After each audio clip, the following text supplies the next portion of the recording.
Thank you. Yep. So, all right, everyone, we are going to talk about L2s. I mean, at this point, most probably all of you must know about L2s, but we are just going to go a bit deeper into it.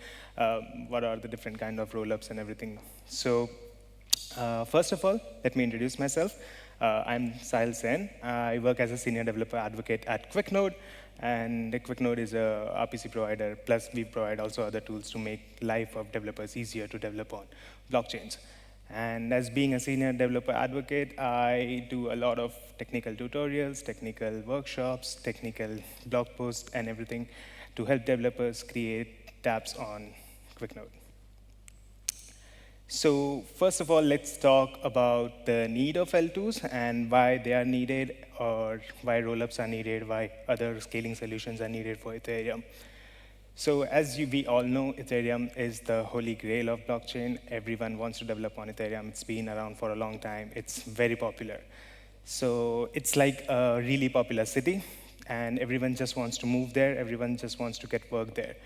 So because it's so popular, the infrastructure of Ethereum, or the landscape on Ethereum, has become very expensive. So it has become very expensive to develop on Ethereum. And I mean, we have seen ETH 2.0 or the Ethereum upgrades, but that hasn't helped much in terms of scaling and in terms of reducing the gas fees. So there has been a problem with gas fees and slower finality, because there are so many transactions and there are so many people using the network. A lot of time we see that our transactions are taking like a lot of time to get finalized, and the network might get clogged a lot of times. So because of that, there have been discussions about scaling solutions for a really long time, and there are different types of scaling solutions. The first and the most ideal one will be scaling the layer one, the main Ethereum chain itself. But that's not like possible. I mean, it is possible, but that's not feasible in today's time, because people are using it, and you cannot just stop the chain and do continuous developments on it or do breaking changes on it, because it may or may not break the network itself. So that's why there has been talks about off-chain scaling solutions like L2s and state channels and other rollups. So the layer 2 has become and has been proven to be the most efficient way to scale the Ethereum network. And the layer 2 solutions are rollups and state channels. I have made a typo over here, but it's state channels. So what rollups are basically is they run a parallel chain of their state itself, parallel to Ethereum. And what they do is they settle the transactions on their chain and then roll up a batch of those transaction information to the main Ethereum chain, so that the transactions are not actually ran and executed on the main Ethereum chain. They are ran on a parallel chain, and then just their information is saved on the main Ethereum chain using, a lot of time, a smart contract which is deployed on the main Ethereum chain. And then there are state channels, which are like very limited to their particular use cases, because in state channel, what happens is there is a multi-sig smart contract, and then there are parties who agree on the particular transaction, and then that particular transaction is executed. So taking an example of state channels is a financial state channel where there is a multi-sig contract. There are known parties, and they have to sign the transaction, all of them, for that transaction to get finalized. But that's not viable solution. That's why rollups have become very popular and have been used widely in the industry. So basically, there are two main mechanisms or algorithms which are behind rollups. The first one is optimistic rollups.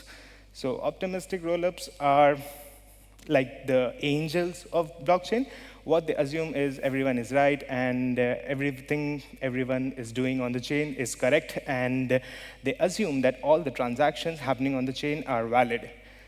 So they work on fraud proofs, and they are very easy to implement. How optimistic rollup works is that they don't validate the transaction before they are executed, but what they do is they validate the transaction, assuming all of them are correct, and the party submitting the transaction batch to the layer 1 is submitting the correct batch.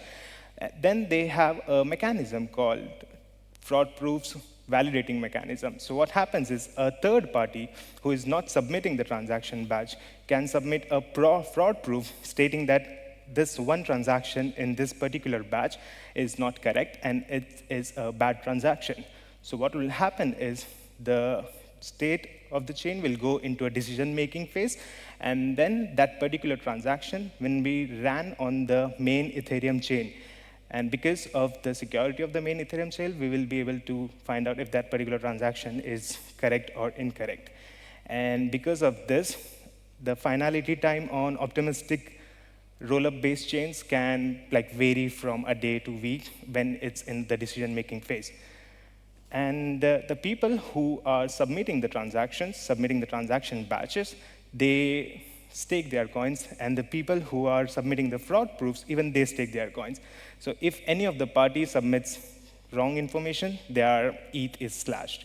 So that's why they have something on the stake to submit the correct information. Whereas in ZK rollups or zero knowledge rollups, what happens is transactions are actually validated before they are submitted to the main Ethereum chain. In optimistic rollup, they are just submitted, and then there are fraud proofs which validates if the transaction is correct or not. But in zero knowledge proofs or zero knowledge proof rollups, what happens is they are validated before they are submitted to the chain. But in this particular technology of rollups, what happens is there needs to be a creation of really complex ZK proof cryptography, and that's why it becomes kind of difficult to implement. And a lot of them are not even EVM compatible. Just now they have started to launch ZK proof-based EVM compatible chains like ZK EVM or ZK Sync is doing with ZK Sync Era. So what ZK proof does is it works on validity proof. So what will happen is when transactions are about to get submitted on the main chain, they will be validated with a zero knowledge proof with the help of ZK snugs. I mean, the zero knowledge proofs are called ZK snugs. And then they will be submitted on the main chain so that we can know that already the transactions are validated and they are correct. So this is more efficient and more efficient and more preferred way to validate transactions off-chain. But yeah, as I mentioned, they are complex and they are hard to implement. And then there are few challenges in making these L2s because they are not the main Ethereum chain, they are implemented separately. So centralization can be a big problem, as we have seen in the past. So because these chains are not main Ethereum chain, there can be a separate group of validators who are centralized and owned by one particular entity. So that can be a really big challenge. And then there's complexity because they are new technology and we need more ways to implement them. So complexity is a big part. In terms of ZK rollups, there is complexity, and then migration. Because these are separate chains, we do need a powerful solution to migrate our funds from one chain to another. We know there are bridges, but they are not very great to use. The user experience is not that great. Plus, then there is interpolability. The interpolability of information between one chain to another is not that great right now, and that affects the UX. So, I mean, this was very simple, and I didn't want to take much time, but this was about it, how rollups work and how they are there in the industry right now, how different kind of rollup works. So these are the implementations, optimistic rollup. We have seen Arbitrum has done a really great job in implementing how optimistic rollup works, and they have created a really good chain around that. And with Arbitrum Nitro, it has improved a lot. And with Optimism, we have seen that they have done a really good job as well. And with Bedrock, I mean, things broke, but it's getting improved. And with ZK Rollup, we have seen Polygon ZK EVM, which is by far the best chain, which has implemented ZK Rollups and is completely EVM compatible so that we can run all the smart contracts, 99% of all the smart contracts which work on Ethereum on ZK EVM as well. And then ZK Sync is doing a great job with ZK Era. So, I mean, it was quite short and quite simple, but that's been my time. And if you want to connect with me, I am Sen Sahil on QuickNode, Sen Sahil on Twitter, and do check out our YouTube channel if like if any of you are beginner developers and want to see how dApps are made and how different kinds of applications can be made. So yeah, that's been my time. Thank you.